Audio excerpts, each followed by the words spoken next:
உங்களுக்கு வஉசி என்றாலே யார் என்று தெரியாது. வஉசி என்றால் வழக்கறிஞர். உரிமைக்காக போராடிய வாதாடிய வழக்கறிஞர்.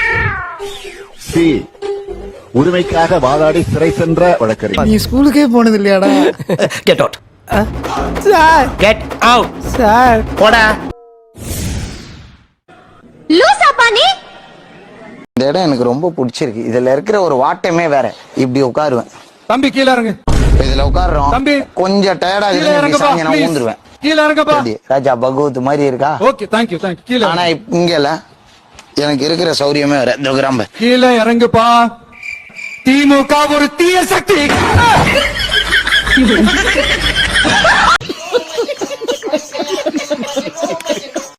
இப்பதான் கடைசி படம் ஜனநாயகன ஒரு ஆந்திரா சேர்ந்த ஒரு நிறுவனம் எடுக்குது. அதுக்கு முன்னாடி வரைக்கும் வாரிசு ஒரு குப்பை படம். வேணாண்டா.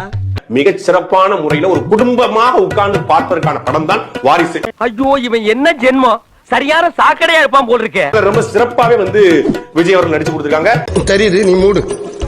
இறங்கி நடிச்சிருக்காரு விஜய். இதுல இறங்கி ஒரு சூப்பர் ஸ்டாருக்கான எல்லா தகுதிகளும் உள்ள நடிகர். உண்மையில சூப்பர் ஸ்டார் தான். அந்த படத்தை பார்த்த பிறகு சூப்பர் ஸ்டார் விஜய்னே அடுத்த படத்துல போடலாம். வெளியே வா, மம்பட்டி நடுமண்டு தொடக்கல. ஒரு சூப்பர் ஸ்டார்னா அது விஜய் தான். அதுல மாற்று கருத்து இருக்க முடியாது. சும்மா எல்லாரும் சொல்லலாம் அவர் சூப்பர் ஸ்டார், இவர் சூப்பர் ஸ்டார்னு. ஒரு காலத்துல அவங்க இருந்தாங்க. இன்னைக்கு தமிழ் சினிமாவோட சூப்பர் ஸ்டார் விஜய் அப்படிங்கிற இந்த வாரிசு திரைப்படத்தின் மூலமாக நிரூபிச்சிருக்காரு. 1000 பேரை பார்த்திருக்கிறேன், ஆனா உன்ன மாதிரி ஒரு டுபாக் கூட நான் பார்த்ததே இல்ல. இந்த பொங்கலுக்கு குடும்பத்தோட, குறிப்பா குழந்தைங்களோட ஒரு 3 மணி நேரம் போயிட்டு மகிழ்ச்சியா சிரிச்சு என்ஜாய் பண்ணிட்டு வரலாம் அப்படின்னா அதுக்கு வாரிசு மிகச்சிறந்த படம். வாரிசு ஒரு குப்பை படம். வந்து சம்பந்தம் இல்லாம நம்ம கிட்ட பேசிக்கிட்டு இருக்கான். இந்த டீ கிளாஸை எரிஞ்சு அவன் மண்டை உடைக்கிறேன் பாரு. டிவி கேடா, அது ஒண்ணும் பெரிய உணர்ச்சி இல்லையே. டிவி கேடா.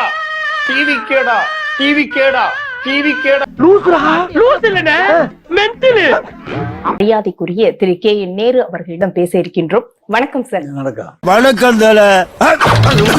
வணக்கமே வம்பா இருக்கு. 2026 தேர்தல் களம் சூடு பிடிக்க ஆரம்பிச்சிருச்சு. திமுக தான் முதலில் களத்துல இறங்கி வேலை பார்க்கவும் ஆரம்பிச்சுட்டீங்க. ஆனா என்ன பிரயோஜனம்? அம்மன் ஜல்லிக்கு பிரயோஜனம். இந்த ஸ்பீடு அப்படிங்கிறது எதற்காக அப்படின்னு நம்ம பாக்குறது? அதெல்லாம் ரகசியம், சொல்றதுக்கு இல்ல. எனவே திமுக என்பது தமிழக மக்களோடு 1-2 கலந்து ஆட்சியில் இருந்தாலும் இல்லை என்று சொன்னாலும் மக்கள் பணியை முன்னிறுத்தி செய்யக்கூடிய இயக்கம். தம்பி, ஒரு மனுஷன் போய் பேசலாம், ஆனா ஏக்கர் கணக்கில் எல்லாம் பேசக்கூடாது. அது எப்படா நெஞ்சில கொஞ்சம் கூட ஈரம் இல்லாம இவ்வளவு பெரிய பொய் சொல்ற? கிட்டத்தட்ட பெரும்பகுதியான தேர்தல் வாக்குறுதிகளை நிறைவேற்றி தான் அவன் போய் சொல்றான். ரெஃப்ரி, அவன் போய் சொல்றான். அது மிகவும் ஆபத்தான மிருகம். நீ போய் சொல்றியாம்லடா. மக்கள் மத்தியில முதல் இடமாக நம்முடைய திமுக விளங்கி வருகிறது. மக்கள் ஆதரவு நிறைய இருக்கிறது திமுக. உனக்கு என்னப்பா, நீ பைத்தியம்.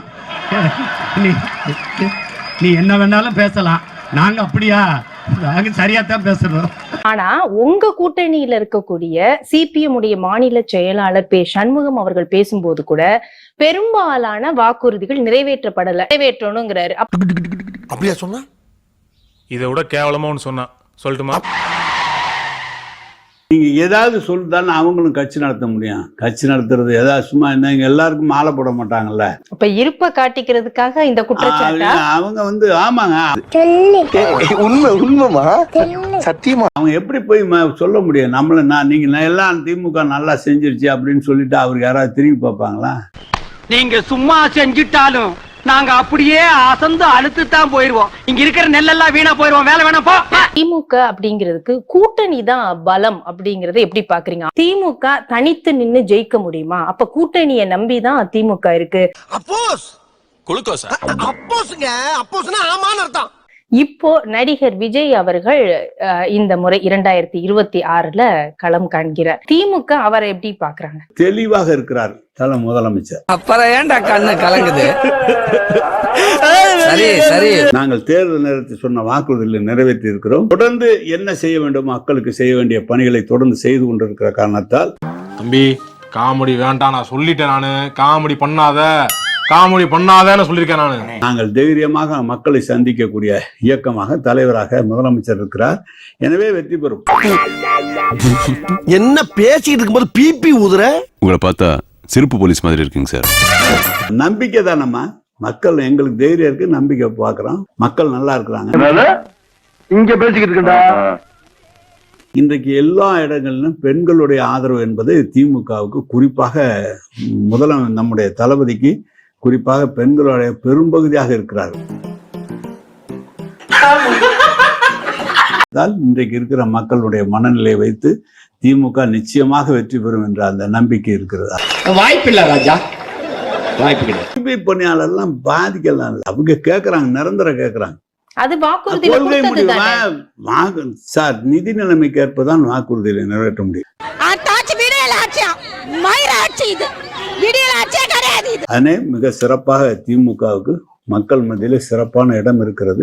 எந்த வருஷத்துக்கு முடியலாம் ஜாலியா பேசிக்கிட்டே வந்தீங்க. எந்த வருஷத்துக்கு இன்னைக்கு தமிழ்நாட்டில் எடுத்துக்கிட்டா கரிஸ்மாட்டிக் லீடர், மக்கள் மத்தியில சிறப்பான ஒரு இடத்தை பெற்றிருக்கிற தலைவர் திமுக தலைவர். டேய் சும்மாறா, நானே நொந்து போயிருக்கேன். ஜனங்களோடு நாங்கள் நல்லா வேலை செய்யறோம். ஜனங்களுக்கு எங்களுக்கு பிடிச்சதை செஞ்சுட்டு இருக்கோம். ஜனங்கள் அதை ஏத்துக்கிட்டு இருக்கிறாங்க. நீங்க சிரிக்கிறத பார்த்தா ஏதோ சந்தேகமா இருக்கு. சிரிக்காதீங்க. நீங்க என்ன ஏதோ எக்ஸ்ட்ரா டயலாக்லாம் என்னமோ சொல்லிட்டு இருக்கீங்க. சும்மா ஜோக் ஜோக் இல்ல, அது ஜோக் இல்ல, ரொம்ப எரிச்சலா இருக்கு.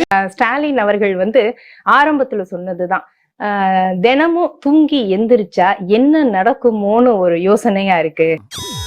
சார் நீங்க ரொம்ப நல்லவர் சார். பாராட்டுறது எனக்கு பிடிக்காது, உங்களுக்கு தெரியாதா? அப்படின்னா நீங்க ஒரு பெரிய ஜீனியஸ் சார்.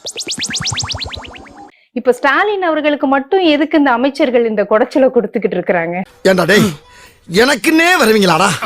ஏன்ட்ட சரசம் பண்றக்கே ஓட்டாப்பே உங்களை பெற்றுறாங்களா? ஏன்டா அப்படி பட்டத்திலே பஞ்சு பண்றீங்க?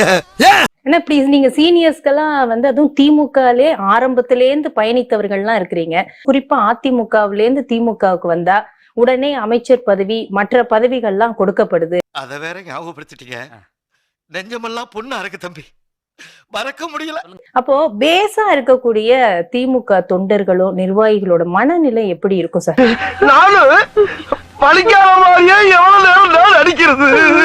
இந்த ஆன்டி இன்கம்பன்சி, அந்த அதிருப்தியை தாண்டி என்னென்ன விஷயங்கள்ல திமுக வெற்றியை நோக்கி பயணிக்க போகிறது தெரியலையப்பா.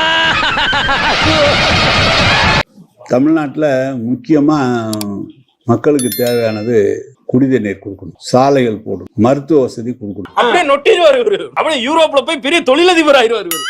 போடா. பள்ளிக்கூடத்துல படிக்கிறதுக்கு அவங்களுக்கு வாய்ப்பு ஏற்படுத்தி கொடுக்கும், படிச்சவங்களுக்கு வேலை வாய்ப்பு கொண்டு வந்து கொடுக்கும். இந்த பணியை இந்த அரசு மிக சிறப்பாக செய்திருக்கு. என்ன ஜோக் காட்டுறீங்களா? என்ன ரங்கா ஜோக் காட்டுறீங்களா?